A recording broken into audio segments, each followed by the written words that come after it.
ભગવાનનું સામર્થ્ય ભક્તો પ્રગટ કરે. જો ભગવાન કૃપાળુ છે એ સમજાવવા માટે પણ કથા તો ભક્તોને જ કહેવી પડે. ભગવાન દયાળુ છે એ સમજાવવા માટે ભક્તોનો જ આશ્રય લેવો પડે. કોઈ ભક્તનું ચરિત્ર કહેવું પડે કે જો ભગવાને આના પર આવી કૃપા. એટલે કે ભગવાનનો પરિચય પણ ભક્તોના ચરિત્રને આધીન છે. ભગવાનને સમજાવવા માટે પણ પહેલા ભગવદીઓની કથા કહેવી પડે. એટલે તો ભગવાને કહ્યું અહમ ભક્ત પરાધીનો, હું ભક્તોને પરાધીન છું. કારણ કે મારું સામર્થ્ય, મારો સ્વભાવ આ બધું સમજાવવા માટે પણ ભક્તોના ચરિત્રો ગાવા પડે છે. અને એટલા માટે પ્રભુ એમ સર્વતંત્ર સ્વતંત્ર છે, જેને કોઈ વશ કરી શકતું નથી, જેને કોઈ આધીન કરી શકતું નથી. એવા વેદોમાં ભગવાન વર્ણવાયેલા છે કે હું ક્યાંય બંધાયેલો નથી, હું સર્વતંત્ર સ્વતંત્ર છું. પણ એ જ ભગવાન જ્યારે ભક્તોની સામે ઉભા હોય ત્યારે બે હાથ જોડીને ભગવાન શું કહે? ભક્તા વિલાસા ચરિતા. આ શબ્દ મને એવું ગમે છે ને કે આના ઉપર 7 દિવસ કથા થઈ શકે. આ એક શબ્દ ઉપર કે ભક્તોની અભિલાષાને અનુસાર ચરિત્ર કરવા વાળા ઠાકોર. અનેક અનેક પ્રસંગો તમે જુઓ, અનેક ગાથાઓ તમે જુઓ. સ્વયં ભીષ્મજી પોતાની સ્તુતિમાં ગાન કરતા કહે સ્વનિગમ અપહાય મત પ્રતિજ્ઞા. કે જ્યારે ભીષ્મજીએ પ્રતિજ્ઞા લીધી, જ્યારે ભગવાને કહ્યું કે હથિયાર નહીં લઉં, અને ભીષ્મજી પ્રતિજ્ઞા કરી કે હથિયાર લેવડાઈશ. અને અંત સમયમાં બાણ સૈયા ઉપર સૂતેલા ભીષ્મજી અને એમની આગળ આવીને ઉભેલા ભગવાન. અને જ્યારે ભીષ્મજી પોતાના નેત્રોથી ઠાકોરજીના દર્શન કરે છે અને ત્યારે એમને આ વાત યાદ આવે છે કે ભક્તા વિલાસા ચરિતા અનુસારી. જ્યારે આપે પ્રતિજ્ઞા લીધી કે હથિયાર નહીં લઉં અને સામે મેં પ્રતિજ્ઞા લીધી કે હથિયાર લેવડાઈશ, ત્યારે મારા વચનોને સાચા કરવા માટે આપે પોતાના વચનો છોડી દીધા છે. મને સાચો ઠેરવવા માટે કે મારો ભક્ત ક્યારે હારતો નથી, મારા ભક્તની અભિલાષા ઈચ્છાને હું વર્તું છું, એ સિદ્ધાંતને રાખવા માટે આપે પોતાની પ્રતિજ્ઞા છોડી અર્જુનને પડેલો જોઈ રથના પૈડાને આંગળીમાં લઈ અને મને મારવા માટે દોડ્યા. ત્યારે મને યાદ આવ્યું આપ તો ભક્તા વિલાસા ચરિતા અનુસારી. ભક્તોની ઈચ્છા, ભક્તોના માનને રાખવા માટે પોતાના સર્વ વચનોને છોડી આપ એ અનુસાર કર્મ કરનારા છો. તો ભક્તા વિલાસા ચરિતા અનુસારી દુગ્ધાદિ ચૌરેણીશો વિશારી. એ ભક્તોના ઘરે ઘરે જઈ આપને કોઈ વસ્તુની કમી નથી, કોઈ અપેક્ષા નથી, કોઈ ઈચ્છા નથી, પણ ભક્તોના ભાવને આધીન થઈ આપ ભક્તોનો મનોરથ હોય કે મારે ત્યાં આપ આરોગો. અને આપણી આ ભાવના છે ને એ જ ઠાકોરજીમાં ભૂખને જગાડે છે. અને તમારો યશોદાનો ભાવ છે એટલે બાલક બનીને બેસી જાય છે. કારણ કે ભક્તોના ભાવને એ યથામામ પ્રપદ્યન્તે તાંસતૈવ ભજામ્યહમ. ગીતાજીનો એ ઉદ્ઘોષ ભગવાનનો સ્પષ્ટ ભગવાને ગીતાજીમાં કહ્યું તું જે ભાવે મને ભજીશ હું પણ તને એ રીતે ભજીશ. એટલે કોઈ કે આખી દુનિયાને ભગવાન જમાડે, કોઈ કે આખી દુનિયાને ભગવાન ઉઠાડે. આપણે કોણ જગાડનારા, આપણે કોણ ઉઠાડનારા? પણ એ જગાડનારો છે અને એ જાગનારો છે, એ ઉઠાડનારો છે અને ઉઠનારો છે.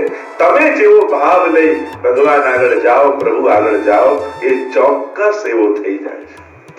અને પ્રમાણ છે આપણા શાસ્ત્રો, આપણા ગ્રંથો, ભક્તોના ચરિત્રો, 84-252 ની વાર્તાઓ. પેલો નથી આવતો પેલા પાજીએ ઠાડુ સ્વરૂપ જ જોયું હતું ઠાકોરજીનું. મદન મોહનલાલજી ક્યારે બાલકૃષ્ણલાલજી જોયેલા અને ગુસાઈજીને પૂછ્યું કે ઠાકોરજી આવા હોય? ગુસાઈજી ક્યાં ઠાકોરજી આવા હોય?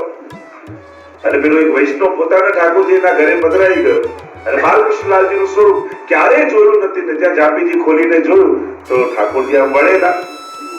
ઘૂંટણથી થયું કે ઠંડીને કારણે આ વૈષ્ણવ ધ્યાન રાખતો નથી એટલે ઠાકોરજી ઠંડીને કારણે ઠઠરી ગયા, વળી ગયા.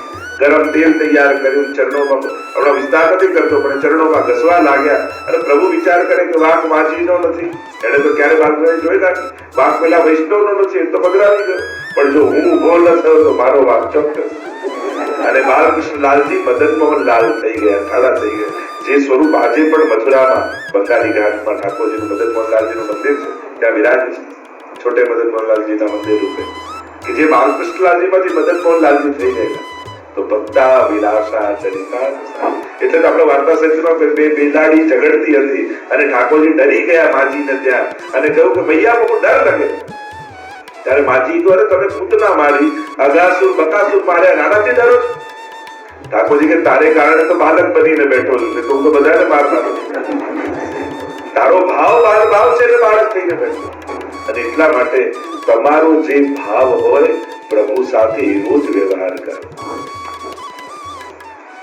અને ક્યારે પણ એ ભાવ અને વ્યવહારમાં ઠાકોરજી આપણી સેવા સ્વીકારતા હશે કે નહીં એવી શંકા ક્યારે નહીં કરે.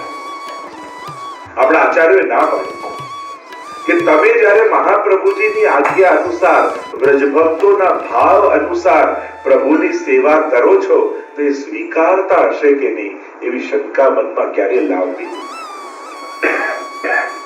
પેલું ગણપતિજી દૂધ પીતા હતા તો ઘણા ઠાકોરજી પર પણ ટ્રાય કરે. તો મેં એ જ કીધું આજ સુધીની તારી સેવા ગઈ અને તે આજે પીવડાઈને એ સાબિત કર્યું કે આજ સુધી તારા ઘરે ક્યારે પીતા નહોતા. સાબિત તો એ થયું તમે કોશિશ કરો કે પીએ છે કે નહીં, એનો અર્થ એ થયો કે આજ સુધી જે તે કર્યું એ બધું નકામું ગયું અને તને ભરોસો જ થતો કે તારો લાલન દૂધ પીએ છે. હસ હસ દૂધ પીવત રે નાથ, લાડલી અચવાય પહેલે પાછે આ બલાર. આપણે ત્યાં તો અનેક કેવા સુંદર દોરી કો પરમ રસાલા સાત ઘૂંટ ભર પીજે લાલા. આપણે તો એક વાટકી પણ ભોગ કરીએ ને તો ઠાકોરજી 7 ઘૂંટ ભરીને દૂધ પીએ. એટલે કે દૂધ એ પ્રેમનું પ્રતીક છે. 7 પ્રેમની અવસ્થાનું દાન ઠાકોરજી એ 7 ઘૂંટ પીને આપે છે. પ્રેમ, આસક્તિ, વ્યસન, આવેશ, પ્રવેશ, ત્રપા અને મૂર્છા, આ 7 અવસ્થા જે પ્રેમની છે એ ઠાકોરજી 7 ઘૂંટ પીને ભક્તોને એનું દાન કરે છે. જો સામગ્રી નો ભાવ છે એટલે કે ભાવ ઠાકોરજી સામગ્રી સ્વીકાર કરી તમને એ ભાવનું દાન કરે છે.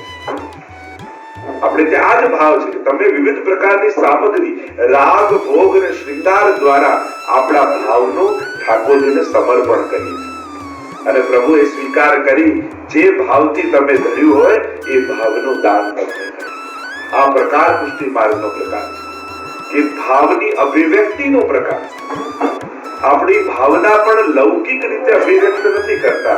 કારણ કે મહાપ્રભુજી કહે કે ઠાકોરજી પરમ અલૌકિક છે.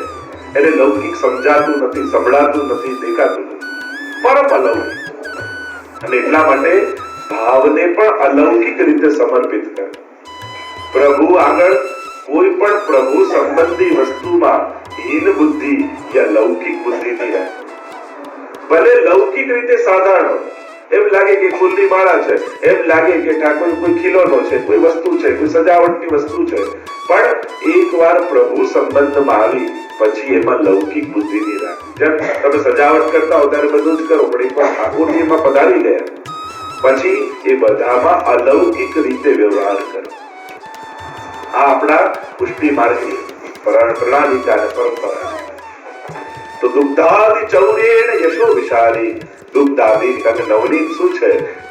ગોપીઓના હૃદયમાં જાગેલો નૂતન ભાવ એ નવનીત છે. રોજ પોતાના હૃદય રૂપી દધીને મથી રોજ નવું નવનીત એટલે કે નૂતન ભાવ ઠાકોરજી આ માટે પ્રગટ થાય છે ગોપીઓના. અને આ ગોપીઓના ઘરમાં નહીં, ગોપીઓના હૃદયમાં પ્રવેશી ઠાકોરજી એ નવીન ભાવનો સ્વીકાર કરે. અને એ જ નવનીત છે, એ જ માખણ છે જે હૃદયમાં જાગેલો ભાવ, ભાવનો સાર છે. અને ભગવાન આ રીતે યશનો વિસ્તાર કરે છે. જો વિચિત્રતા, એક નાનું બાળક બધું આ જ કરતું હોય, એ પણ માટી ખાય, એ પણ માખણ ખાય, એ પણ ઘૂંટણીએ ચાલે, પણ ભગવાનની આ લીલામાં આપણને આશ્ચર્ય કેમ કરે છે? મહાત્માઓ, સંતો, આચાર્યો આટલી બધી પ્રશંસા કેમ કરે છે? કારણ આ કોઈ સાધારણ બાળક નથી, આ ઈશ્વર છે. દુનિયાને ચલાવનારો જ્યારે ઘૂંટણીએ નંદાલયમાં ચાલે તો મહાત્માઓને આશ્ચર્ય થઈ જાય છે.